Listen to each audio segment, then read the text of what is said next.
to get it in the bag.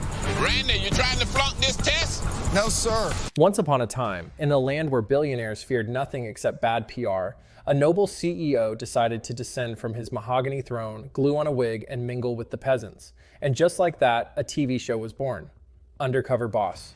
The magical land where executives discover that minimum wage isn't a livable income and then act surprised, like they didn't personally approve it 5 board meetings ago. I heard Joe was doing side jobs. I had a pit in my stomach for a moment there because... Where a man worth $40 million pretends to be Dave, the new trainee, and needs 2 takes to figure out how to operate a cash register. Where a single mom with 2 jobs and no health insurance tells her story to a stranger in a fake mustache. And her reward is a $5,000 check and a hug from the man whose company has a 60% turnover rate. For a decade, we watched this circus with misty eyes and full hearts, as if systemic exploitation could be cured with a gift card and a slow piano track. But here's the twist. It wasn't empathy. It was marketing, wrapped in sentiment, dipped in corporate branding, and served with a voiceover that sounded like Morgan Freeman on LinkedIn. This wasn't a show about fixing injustice. It was a show about feeling better about it. It began in 2009, in the most British way possible, a quietly brutal TV concept disguised as empathy. Undercover Boss was created by producer Stephen Lambert and debuted on Channel 4 in the UK. The idea? Simple. Send a CEO undercover into their own company, make them do entry-level work, and pretend it's the first time they've ever seen a break room microwave. So what does this do? This keeps me safe? You don't want any spiders or anything? The timing was no accident. The global economy had just imploded, trust in corporations was radioactive, and CEOs were about as popular as airline food in a hostage video. So naturally someone thought, what if we gave the billionaires wigs and told them to cry on camera? Shockingly, it worked. Viewers watched in awe as executives discovered that warehouse jobs are physically demanding, that customer service is hell, and that minimum wage doesn't cover medical bills or rent or, well, anything. I give my parents $100 a month just for, like, food. Wow. It was a hit. Within a year, the format went international. And while the British version was laced with subtle class critique, the American adaptation went full Hallmark movie. In terms of how the product should be cooked. That's why we have all those timers. The lighting got softer, the music swelled harder, and the CEOs, they cried more. Journalists called it cathartic television. The Wall Street Journal said it was touching. Critics hailed it as a moment of healing between labor and leadership, as if a surprise bonus check could undo decades of corporate neglect. The show won Emmy Awards in 2012 and 2013. Parodies exploded online, from Saturday Night Live to Key and Peele, a sure sign that the format had achieved cultural saturation. And yet, even at its peak, the cracks were there. Some called it a PR stunt with a moral soundtrack. Others noticed that only 3 hand-picked workers ever got help, while the rest of the company remained exactly as broken as before. Time magazine wondered aloud whether anyone outside the camera frame would benefit from all these tearful boardroom revelations. But the ratings were good. The music swelled, the CEOs cried, and we, the audience, nodded along like everything was finally going to be okay. It wasn't. But for a few years, Undercover Boss was the most effective guilt laundering machine on television. At first, the flaws were easy to miss. The disguises were bad, sure, but that was part of the charm. No one expected a CEO to be a master of stealth. If anything, it was comforting to see them struggle with a wig, a fake beard, and a name tag that said Steve written in Comic Sans. In this business, but I think 80 hours is crazy. Bloody nonsense. It made them look human. But somewhere between the violin music and the emotional monologues, people started noticing something strange. Why do the undercover bosses always meet exactly 3 employees, each with a perfectly tragic backstory and an Oscar-worthy delivery? Why is no one ever suspicious of the camera crew filming their every move in a warehouse break room? And why are these executives consistently stunned to discover that entry-level jobs are physically and emotionally exhausting in the companies they run? The question started online.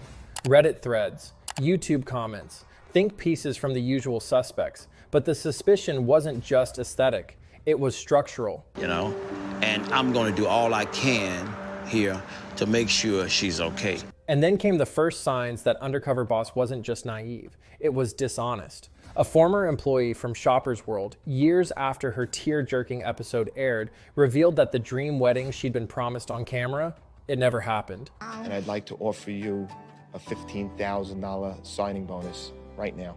No follow-up, no explanation, just a corporate ghosting with B-roll footage and a forgotten vow. Others echoed similar experiences: tuition funds that never arrived, bonuses that mysteriously evaporated, promotions that were walked back as internal miscommunications. Suddenly, the gift-giving finales felt less like charity and more like bait. Still, the show moved on. Ratings held. Most viewers didn't read follow-up articles, and CBS had perfected the format to such a degree that doubt was drowned out by swelling music and slow-motion hugs. This is going to change my life in so many ways. I cannot believe. Until one day, the fantasy broke so loudly and so grotesquely that it couldn't be patched back together. It started with bikinis. December 2014, Doug Guller, CEO of Bikini's Sports Bar and Grill, appeared on Undercover Boss in what can only be described as corporate reality television's equivalent of a cell phone. During what was supposed to be the heartfelt finale, the moment where most CEOs cry and hand out scholarships, Guller did something different. First, he fired a waitress. Emotions right now. Just so you know, I know a lot of people in Austin and Dallas. On air, her crime? She wasn't enthusiastic enough about the skimpy uniform, and she dared to say that the job was just for the money. In a shocking twist, she treated her minimum wage service job like a job. Then, in the same breath, Guller rewarded another waitress. Not with a raise, not with a management position, but with a free breast augmentation because she had mentioned wanting one in passing. That was it. That was the grand gesture, the emotional climax. It was no longer feel-good television. It was a corporate fantasy slipping into softcore absurdity. The internet revolted. Hashtag Undercover Boss trended on Twitter, not with tears, but with disgust. A petition launched. Media headlines called it tone-deaf, perverse, exploitative. CBS's own promotional tweets, still stuck in the show's usual tone, made it worse. One read, "Think Grace will be the perfect bikini babe?" While the replies below were an open bonfire of outrage. And Guller, he tweeted proudly, "Thanks for watching. Hashtag eat with your eyes." As if the whole thing had been an ad, which in hindsight it was. Any remaining dignity the format had was gone. And if that moment cracked the facade, what happened next set it on fire. February 2015, PV Electronics. COO Cortland Gray appeared on the show, a classic episode, or so it seemed. Because it can make it harder to manage. Starting to feel it. Yeah. He cried, he learned, he rewarded struggling employees. One was offered $15,000 to pay off debts. Another got tuition coverage, extra vacation, even an emotional plea to stay with the company instead of taking a better paying job elsewhere. He agreed, he stayed. Big mistake. Because just 4 months later, PV shut down the entire plant. Everyone, including the loyal employees from the episode, was laid off. The woman who had cried on camera now said, "I feel like I was scammed." The man who turned down a better job? Furious. "They used us for TV." And PV's response? They blamed the edit. Cortland Gray, the same COO who had wept on air, released a blog post blaming CBS, claimed the cuts were out of his hands, said the episode was misleading, but no amount of finger-pointing could change what viewers saw.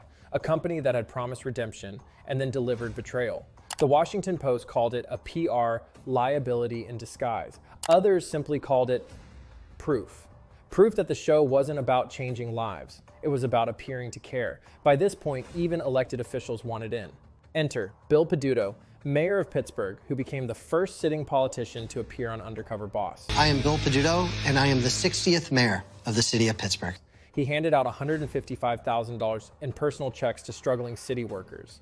Except, plot twist, he wasn't allowed to do that. Lawsuits followed, ethics boards got involved, questions about public funds, favoritism, precedent. Suddenly, the show wasn't just embarrassing, it was a legal headache. And that's the thing, Undercover Boss didn't just lose touch. It scheduled a feel-good segment, cried on camera, and quietly cut half the staff the next day. From that moment on, Undercover Boss could no longer be defended as naive optimism. It had become self-parody, an elaborate PR ritual in which companies pretended to be shocked by the systems they designed, and then either did nothing or made things worse. So I'm thinking rocker. Oh, okay. The wigs weren't fooling anyone. The tears weren't either. The show wasn't changing the world. It was rebranding injustice. In its final years, Undercover Boss wasn't a TV show. It was a ritual A CEO puts on a bad disguise, pretends to be shocked by the conditions they created, hears 3 perfectly packaged sob stories, sheds a tear, and hands out one-time prizes like corporate party favors.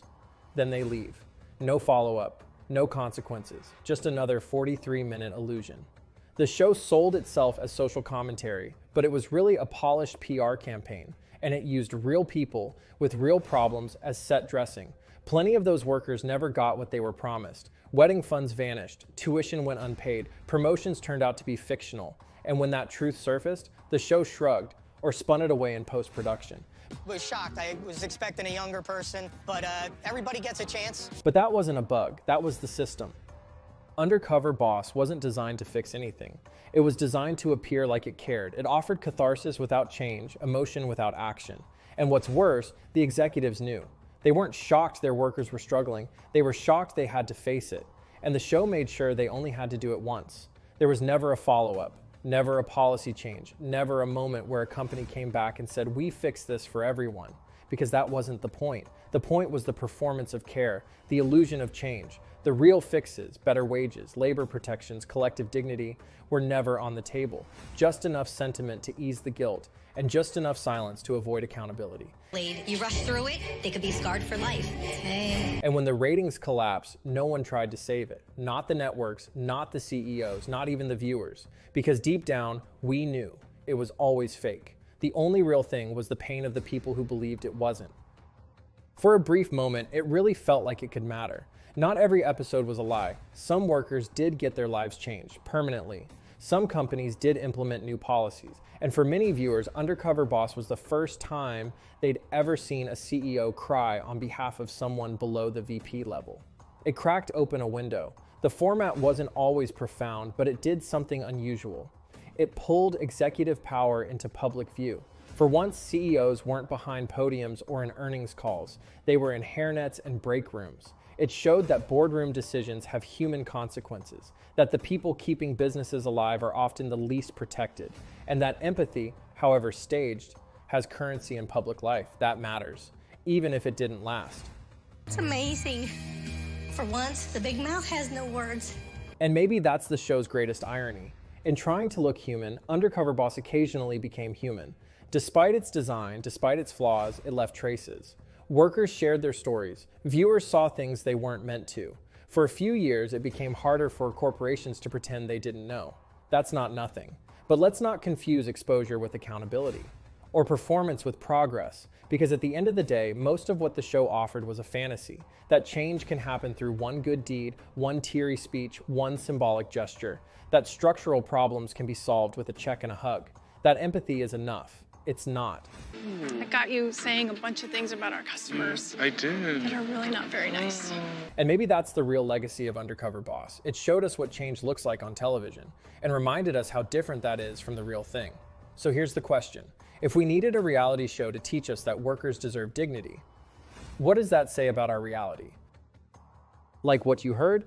Hit like, smash subscribe, and tell us which CEO should stay in hiding. And remember, this video may not fix late-stage capitalism, but hey, at least we didn't wear a wig.